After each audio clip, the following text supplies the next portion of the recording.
회개하며 그 모든 죄악을 대신하여 죽으신 예수 그리스도의 보혈의 피가 헛되지 않도록 오늘도 말씀 안에서 우리를 새롭게 하여 주시고 또 예수 보혈의 피로 우리가 회개할 때 모든 죄가 사하여 주시는 예수 그리스도의 그 은혜를 힘입어 오늘도 거룩하고 의로운 백성으로 하나님 앞에 설 수 있도록 하나님 우리를 붙들어 주시옵소서.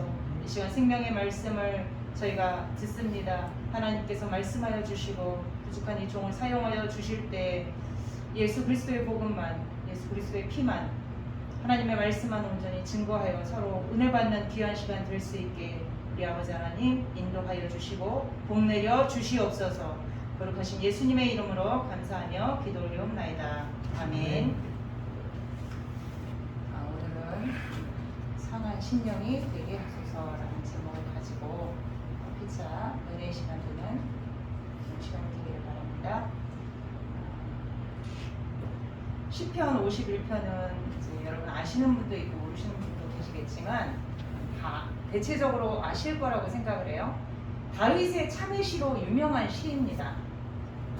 이것은 다윗이 우리아의 아내 밧세바를 범한 후에 밧세바가 임신을 하자 남편인 우리아를 전장에서 죽게 하죠.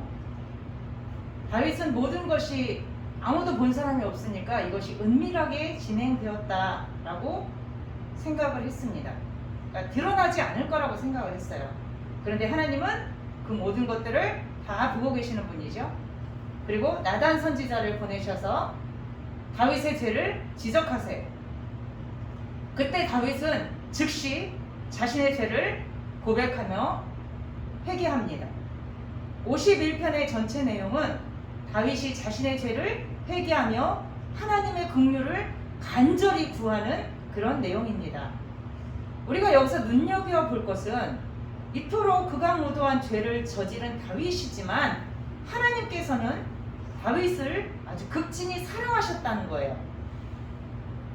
그 이유는 다윗이 죄를 깨닫는 순간 즉시 하나님 앞에 회개하였기 때문입니다. 다윗은 이스라엘의 두 번째 왕이에요. 무명의 선지자인 나단의 말을 무시할 수도 있었고 어쩌면 그를 옥에 가두어서 아무도 모르게 죽일 수도 있었어요. 그런데 다윗은 나단 선지자의 말을 하나님의 말씀으로 받고 그 자리에서 즉시 회개하였다는데 다른 남들과 다른 점이고 하나님께서 그를 사랑하신 이유입니다. 사람들은 늘 실수할 수 있어요. 같은 사람이 봐도 저거는 사랑으로서 할 짓이 아니다라고 생각할 수 있는 무서운 죄를 지을 수 있어요. 그런데 거기서 차이점이 뭐냐면 어떤 사람은 하나님 앞에 그것을 갖고 나가서 진심으로 회개하는 사람이 있고 어떤 사람은 자책하며 가룟 유다처럼 자살을 하는 사람이 있고 어떤 사람은 자신의 죄를 뉘우치지도 않고 그저 뻔뻔하게 그렇게 자신의 죄를 감추기에 급급한 그런 사람도 있습니다. 모든 열왕들의 모습들을 보세요. 그들이 하나님의 말씀에 순종하면서 자신의 죄를 돌이키고 회개한 자들은 하나님께서 그들을 반드시 용서해 주셨다는 거예요. 그러나 그렇지 않았던 왕들은 그 끝이 그 멸망으로 가고 그 끝이 굉장히 안 좋고 힘든 것들을 볼 수가 있어요. 그래서 우리가 말씀을 통해서 깨닫는 것은 하나님 앞에 반드시 우리의 죄를 토설하고 회개해야만 하나님으로부터 죄 용서를 받을 수 있다는 사실을 우리가 반드시 기억해요. 작은 것부터 큰 것까지. 저와 여러분은 지금 예배하는 자리에 와 있죠. 하나님과 우리가 만나는 이러한 자리를 예수님께서는 종종 천국 잔치 자리다 라고 말씀을 하셨어요. 감히 우리가 하나님 앞에 설 수 없는 죄인들임에도 불구하고 하나님은 우리에게 천국 잔치 자리를 베풀어 주셨습니다. 그것은 거저 우리가 얻을 수 있는 것이 아니에요. 이 귀한 초청은 그 아들 예수 그리스도의 보혈의 십자가가 있었기 때문에 가능한 것입니다. 저와 여러분이 어떻게 하나님 앞에 설 수 있겠어요? 그분의 보혈의 피가 있었기 때문에 그 보혈을 믿는 모든 자마다 하나님 앞에 나와서 예배할 수 있는 것이고 그 보혈의 피로 우리의 죄는 사함을 받을 수 있는 거예요. 우리 눈에는 보이지 않지만 지금 이 자리에는 성령님께서 우리와 함께 계십니다. 그 말씀을 생각나게 하시고 말씀을 깨닫게 하시는 성령님이 지금도 우리의 연약함을 도우시고 말씀 가운데 거하시는 분임을 여러분들이 믿으시기를 바랍니다. 하나님의 초청이 있고요. 예수님의 보혈이 있고 성령의 역사하심 가운데 지금 이 자리에 우리가 모여 있는 것이에요. 천국잔치에 초대받은 많은 사람들 중에는 나는 장가도 가고 소도 사고 밭을 보러 가야 해서 나는 갈 수가 없습니다 라는 말씀이 사복음서에 나오죠. 이런 이유로 그 사람들은 하나님께서 베푸신 천국잔치에 오지 않았어요. 자, 이 사람들이 안 믿는 사람일까요? 아니에요. 이 사람들은 믿는 사람들이에요. 예수님을 믿는다고 하면서도 주의를 거룩히 지키지 않고 자신의 볼일을 보러 다니는 사람들입니다. 저희들 목회할 때도 보면 주일날 빠지는 사람들이 종종 있죠. 누구 결혼식에 가야 된다. 아니면 회사에 급한 일이 있다. 여러 가지 많은 이유를 대면서 교회에 나오지 못하는 이유를 얘기를 합니다. 시골에서 저희가 목회를 할 때는요, 주일날 일 안 하시는 분들이 없더라고요. 예배는 드려요. 오전에 주일 예배를 드리고 일하고 와서 또 오후에도 예배를 드리고 그런 분들이 있는가 하면 오전 예배만 드리고 가서 하루 종일 일을 하시는 분들이 있어요. 주일날. 또 주일날 물건을 막 사지요. 또 주일날 오락도 합니다. 안식일을 거룩히 지키라는 하나님의 말씀이 명령임에도 불구하고 그저 그것이 지켜두고만 안 지켜두고만 이런 말씀 하실 수 있어요. 그건 구약에서나 그렇지 신약에서는 그렇지 않아요 라고 말씀하실 수도 있어요. 그러나 하나님께서는 안식일을 거룩히 지키라고 말씀하셨고 내 명령을 지키라고 예수님도 이것을 보고 지키는 자마다 복이 있다고 그랬어요. 우리가 예수님을 믿고 그 말씀 안에 있다면 하나님이 하라는 것은 하고 저번주에 말씀드린 것처럼 하지 말라는 것은 하지 않는 것이 믿는 성도의 도리예요. 그런데 나의 어떤 것들을 무마하고 합리화시키기 위해서 그런 것들을 막 얘기하는 경우가 있어요. 그러나 말씀은 말씀 그대로 하나님께서 심판하시고 너희가 행한 그대로 하나님께서 나중에 심판하신다는 사실을 우리 기억하면서 이거는 지켜두고만 안 지켜도 되는 그런 것이 아니에요. 반드시 우리가 주님을 사랑한다면 지켜야 되는 것임을 여러분들이 기억하시기를 간절히 바랍니다. 이런 말씀을 드리면 어떻게 율법주의자라고 해요. 율법주의자는 뭐예요? 이런 거를 통해서 행위를 통해서 구원받는다고 말하는 사람들이 율법주의자들이지 믿는 사람들은 당연히 하나님 말씀을 따르고 순종하는 것이 맞아요. 율법주의가 아니죠. 율법주의자들은 믿음은 빠지고 행위로 구원받는다라고 말하는 사람들이 율법주의자들인데 이런 것들을 조금만 얘기하면 저 사람 율법주의자다 그렇게 말하는 사람들이 있어요. 장로교에서는 주일을 엄격히 지키죠. 주일날 물건도 못 사게 해요. 근데 구세군은 그런 걸 따지기는 뭐 어렵지만 구세군은 그런 거에 대해서 극히 얘기하시는 분들이 없는 것 같아요. 저희는 될 수 있으면 주일날 뭐를 사지를 않으려고 애를 씁니다. 하나님의 말씀이 그렇게 나와 있기 때문에. 때로는 이제 그렇게 할 때도 있긴 해요. 사랑하는 여러분, 주일날 하나님께 예배하는 것보다 더 중요하고 바쁜 일은 없습니다. 자기 영혼이 천국 가느냐 지옥 가느냐보다 더 중요한 것은 없어요. 왜냐하면 예배는 바로 생명과 직결되기 때문입니다.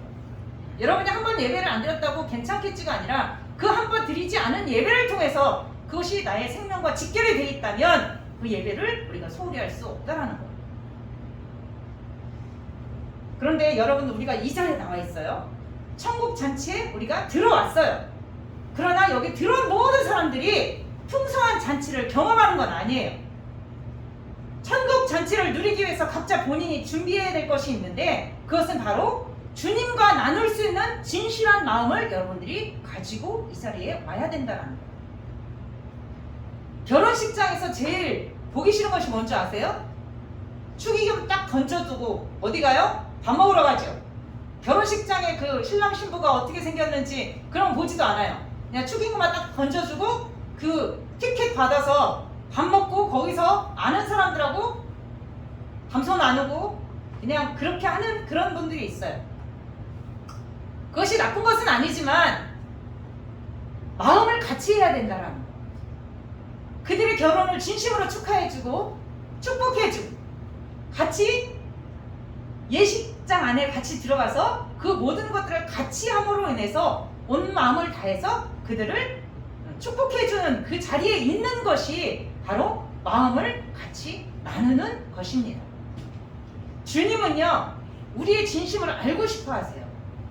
우리의 가장 은밀한 것까지 당신과 나누기를 원하세요. 그렇기 때문에 주님은 우리에게 기도하라고 하는 거예요.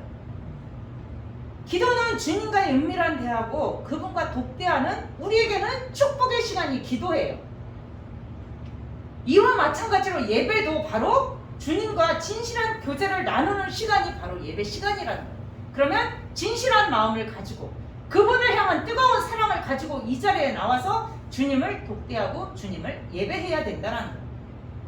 한 권사님이 있었어요. 혼자 오랜 시간을 살았어요. 근데 몇 년 전부터 치매가 있는 어머니와 조금 정신적으로 부족한 여동생과 함께 사는 그런 기회가 오게 되었어요. 어쩔 수 없이 그럴 수밖에 없는 사정이 생겨서 살게 되었어요. 그런데 그 권사님이 어느 날 이런 고백을 합니다. 제가 혼자 살 때는 저는 성자인 줄 알았어요. 남에게 해를 끼쳐본 적도 없고 항상 예배하며 찬송하며 기도하는 삶이었기에 나 정도면 성자는 아니더라도 나는 대체적으로 신앙생활을 잘하는 사람이다 라고 생각을 했답니다. 그런데 몸이 불편한 어머니와 조금 부족한 여동생과 살다 보니까 자기가 어떤 사람인지 뼈저리게 느끼게 되었다라는 거예요. 자기 속에 웅크리고 있던 혈기, 완악함, 못된 생각, 못된 모습 이런 것들이 같이 살면서 드러나게 되더라는 거예요. 그러면서 이렇게 고백해요. 저는 참 못된 인간입니다. 내가 얼마나 연약한 죄인인지를 깨달았습니다. 라면서 울며 고백을 하더라는 겁니다. 사랑하는 여러분, 혼자 지내며 별 부대낌도 없이 건드는 사람도 없고 부딪힘도 없이 그저 편안하게 예배하고 찬송하고 기도하며 나름 거룩하다고 느끼면서 살아갈 수 있어요. 자, 그런데 이 권사님의 그 시간을 진실로 하나님께서 기뻐하실까요? 아니면 연약한 어머니 여동생을 같이 데리고 살면서 자신의 한계를 느끼고 자신의 완악함과 죄악된 근성을 느끼면서 하나님 앞에서 죄인임을 고백하고 날마다 주님 앞에 나아가는 그 모습을 하나님이 기뻐하실까요? 우리는 모두 하나님 앞에 죄인입니다. 죄인이 죄인 아닌 듯 사는 것이 가장 큰 죄죠. 자기가 죄인이면서도 죄인이 아닌 것처럼 살아요. 속마음은 감추어둔 채 겉으로는 아무렇지도 않은 척하면서 하나님께 예배드리러 나오는 수많은 사람들을 향해서 분노하셨죠. 그래서 마태복음 23장 25절 27절에 서기관과 바리새인들을 향해서 이렇게 했어요. 화 있을진저 외식하는 서기관들과 바리새인들이여, 잔과 대접의 겉은 깨끗이 하되 그 안에는 탐욕과 방탕으로 가득하게 하는도다. 소경된 바리새인아, 너는 먼저 안을 깨끗이 하라. 그리하면 겉도 깨끗하리라. 화 있을진저 외식하는 서기관들과 바리새인들이여, 회칠한 무덤 같으니 겉으로는 아름답게 보이나 그 안에는 죽은 사람의 뼈와 모든 더러운 것이 가득하도다. 이렇게 예수님은 그들을 향해 분노하며 말씀하십니다. 그 당시 바리새인들과 서기관들은 하나님 앞에 스스로 제일 잘 섬긴다고 여겼던 사람들이에요. 그들은 모든 종교 행위에 있어서 가장 모범된다고 스스로 생각하던 사람들이었습니다. 그들은 안식일은 물론 11조 생활 모든 구제도 빠지지 않고 행하던 사람들이었어요. 하지만 그들이 드리지 못한 것이 있으니 바로 뭐예요? 진실된 마음과 회개하는 마음이었습니다. 좀 더 구체적으로 말씀드리면 진실로 상한 마음이에요. 무수한 재물을 가지고 아무 상한 심령 없이, 아무 생각 없이, 죄에 대한 애통함 없이 그저 주 앞에 나와서 예배하는 행위, 이런 행위를 주님은 절대 기뻐하지 않으신다는 겁니다. 우리가 매주 드리는 예배가 진실된 마음도 없고 죄에 대한 애통한 마음도 없이 드리는 것이라면 우리 또한 바리새인이고 서기관들과 똑같은 사람들임을 여러분 기억해야 할 것입니다. 외식이 아니라 진실된 마음으로 자신의 형편을, 자신의 연약함을 진실하게 고백하며 하나님께 나오는 사람만이 하나님을 만날 수 있다는 것입니다. 그래서 오늘 우리가 읽은 17절 말씀은 하나님께서 구하시는 제사는 상한 심령이라, 하나님이여 상하고 통회하는 마음을 주께서 멸시하지 아니하시리이다. 제가 차를 타고 오면서 항상 다른 그 교회에 미리 시작하는 그 예배를 항상 듣고 오늘도 그 찬양을 듣는데 주님의 찔림에 대해서 찬양을 해요. 그가 찔림은 나의 허물을 인함이고 그가 상함은 나의 죄악을 인함이라. 이 찬양이 나오는데요, 눈물이 막 폭포수처럼 쏟아져요. 내 죄 때문에 예수님이 죽으셨구나.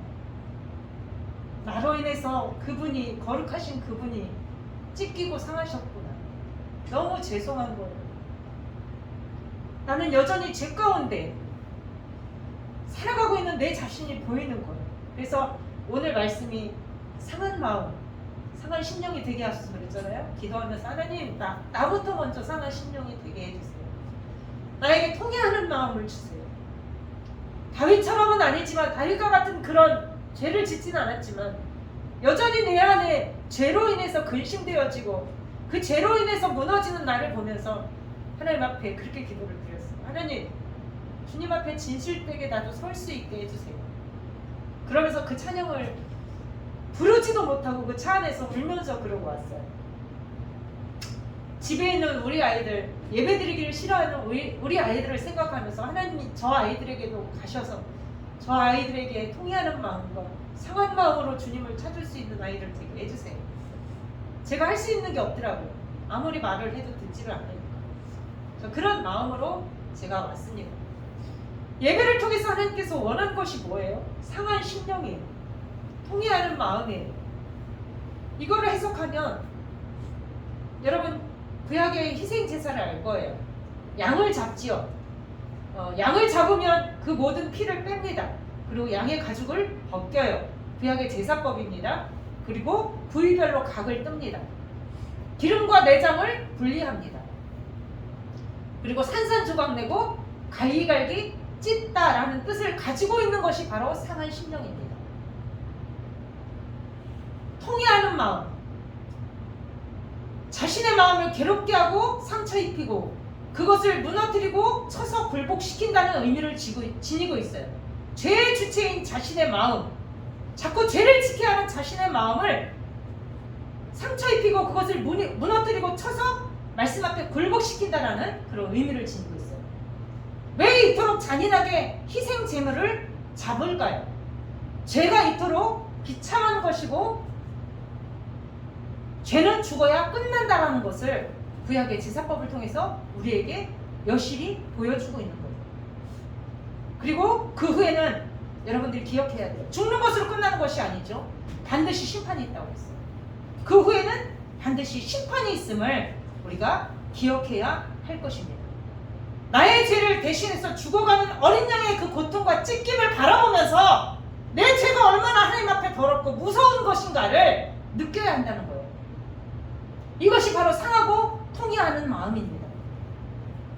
예배라는 것은 자기 자신이 상한 심령이 되고 통회하는 마음을 가지고 하나님 앞에 나아오는 것이 예배예요.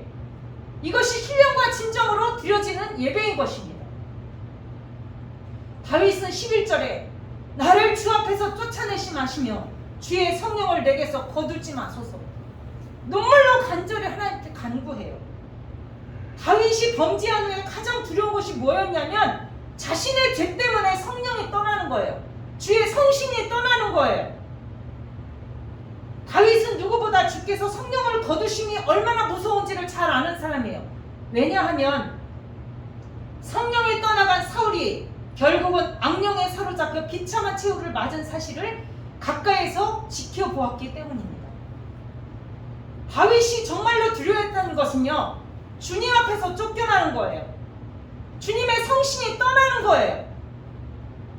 죄의 대가를 치르는 것은 둘째예요. 정말로 절박했던 건 주님과의 관계가 끊어지는 거예요.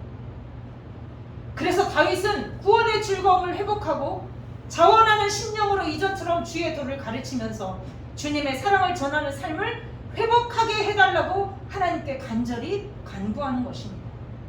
죄를 범하고도 회개치 아니면 성령이 근심하시고 성령의 회개를 촉구하시며 역사하심에도 계속 이를 외면하고 성령을 해방하면 결국 성령은 그 사람으로부터 떠난다는 사실을 여러분 기억하시기를 바랍니다. 사랑하는 여러분, 요 근간에 여러분들은 다윗과 같은 이런 심정으로 혹시 기도한 적이 있습니까? 주님과의 관계가 끊어질까봐 두려운 마음으로 기도해 보셨습니까? 하루를 되돌아보면서 잠자리에 누울 때 오늘은 어떻게 살았나?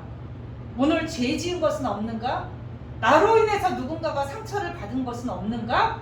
라고 그 하루를 죄를 찾고 돌아보면서 회개한 적이 있으십니까? 하나님 없이 하루를 살면서도 그저 먹고 마시는 것으로, 먹고 사는 것으로 만족하면서 우리의 하루를 보내고 있지는 않으십니까? 이것이 참으로 두려운 일이 아닙니까? 다윗의 두려움은 주님과의 관계가 끊어지는 거예요. 저의 두려움도 마찬가지예요. 제가 늘 눈물로 하나님께 고백하는 것이 있어요. 나는 주님 없으면 못 살아요. 주님 없으면 나는 아무것도 아니에요. 제가 주님 앞에 기도하면서 간구하는 것이 그거예요. 그저 주님 앞에 날마다 회개하면서 진실하게 주님 앞에 설 수 있는 그런 사람이 될 수 있게 해주세요. 저는 그렇게 기도할 때가 참 많이 있습니다. 요즘 세상이 너무나 어수선하죠.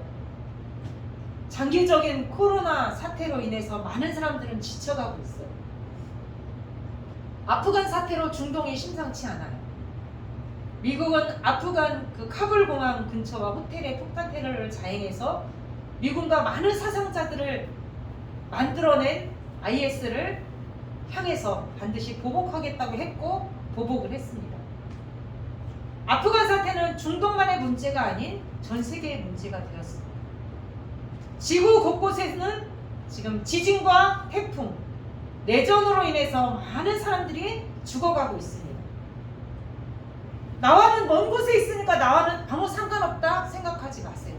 어느 순간 그것이 나에게도 닥칠 수 있다는 사실을 반드시 기억하시기를 바랍니다.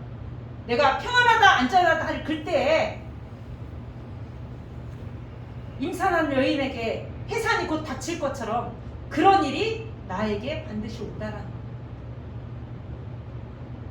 그래서 기도해야 돼요. 이 나라를 위해서 기도해야 되고 나를 위해서 기도해야 되고 믿는 성도들을 위해서 기도해야 돼요. 마태복음 24장의 세상 끝날의 징조, 주님의 재림, 미리 말씀하셨던 이 징조가 지금 우리 코앞에 다가오고 있습니다. 아니 다가왔어요. 두려워요. 이런 징조를 보고 있으면서도 깨닫지 못하고 날마다 회개치 않는다면 그 결과는 멸망과 지옥뿐임을 여러분 반드시 기억하시기를 바랍니다. 다윗은 큰 죄악을 저질렀어요. 한 가정을 파괴시켰어요. 간음했고 살인했어요. 그러나 하나님은 그런 다윗을 용서해 주셨어요. 왜냐하면 그가 하나님 앞에 전심으로 회개하였기 때문입니다. 사랑하는 여러분, 진정으로 통회하고 상한 심령으로 나의 죄를 회개하는, 자신의 죄를 회개하는 저와 여러분이 되시기를 간절히 바랍니다.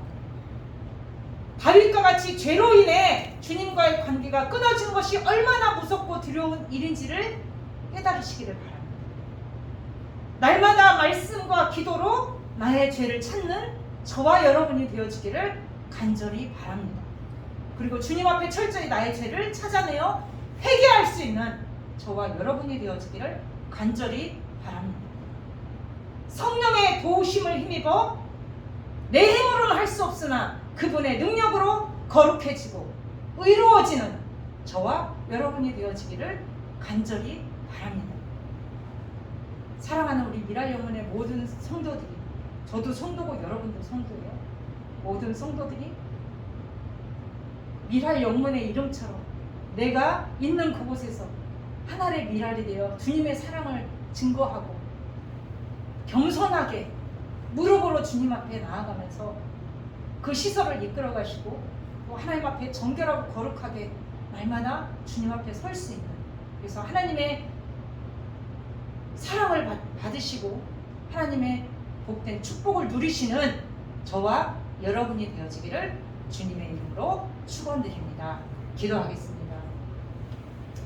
하나님 아버지, 나도 서기관들과 바리새인들처럼 저주받을 하나님의 사람이 아닌가 다시 한번 생각해 봅니다. 주님 앞에 회개할 것들이 산적해 있음에도 불구하고 그것을 알지 못하고 그저 저 밑에 그냥 박아놓고 내 것이 아닌 것처럼 죄는 쌓여 있음에도 불구하고 그것을 보지 못하는 어리석은 자가 내가 아닌지 생각해 봅니다. 다윗은 상한 심령을 가지고 주님 앞에 나아갔고 통회하는 마음으로 주님 앞에 나아갔습니다. 그가 가장 두려운 것은 주님과의 관계에서의 분리였습니다. 하나님, 우리도 가장 두려운 그런 생각과 마음으로 다윗처럼 주님과의 분리, 주님의 앞에서 떨어지고 주님 앞에서 멀어지는 것이 얼마나 두렵고 무서운가, 주의 성신이 나에서 떠나는 것이 얼마나 두렵고 무서운가를 깨달아 우리 또한 하나님 앞에 통회하고 자복하는 마음으로 나아갈 수 있는 저희 모두가 될 수 있게 주님 축복하여 주시옵소서. 이 미랄 영혼이 하나의 미랄이 되는, 하나님이 기뻐하시는 교회가 될 수 있도록 하나님 축복하여 주시옵소서. 감사드리며 예수님의 이름으로 기도드리옵나이다. 아멘.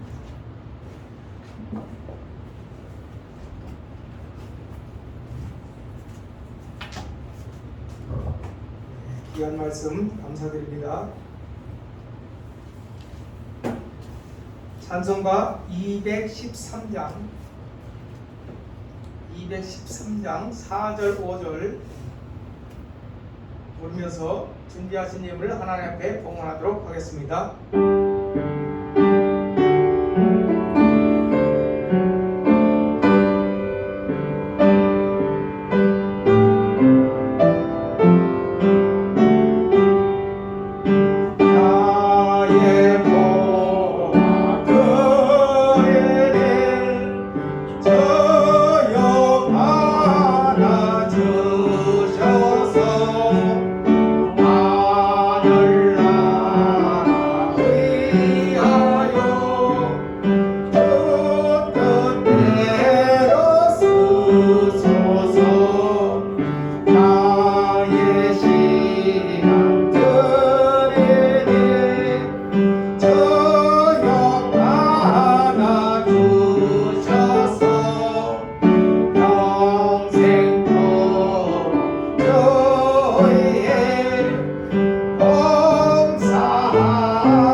잠시 기도하겠습니다. 생명 되신 주님 감사합니다.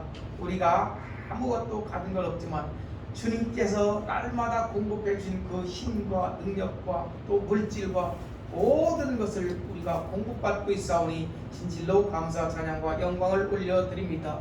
이 예물을 하나님 앞에 구별하여 드린 손길들 하나님 기억하시고 하늘의 상급으로 채워주시기를 원합니다.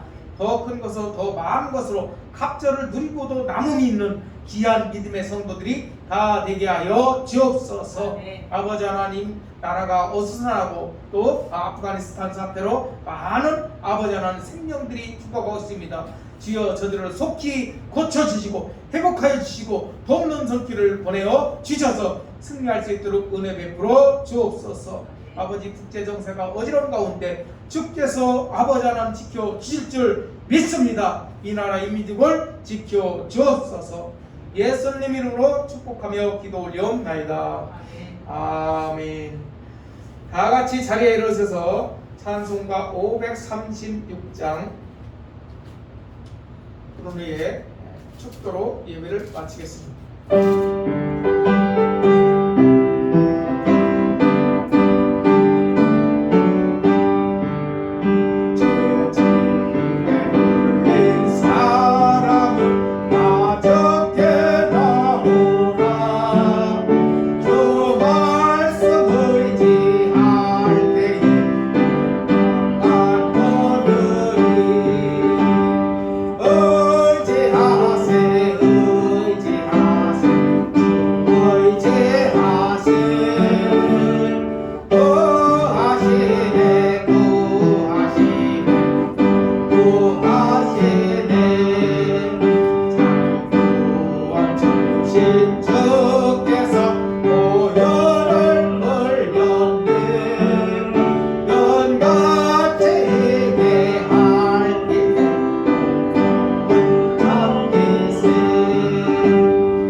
이제는 우리 주 예수 그리스도의 크신 은혜와 하나밖에 없는 독생자 예수 그리스도 십자가에 못 박기까지 사랑하신 하늘 아버지의 무한하신 사랑하심과 성령의 감동감화 역사교통 인도하신 은혜가 상한 심령으로 통해 자곡하며 주님 앞에 더 나아가기를 원하는 주의 권속들 머리 위에 미랄 영문 모든 식구들을 위해 이제부터 영원 무궁토록 함께 계실지어다.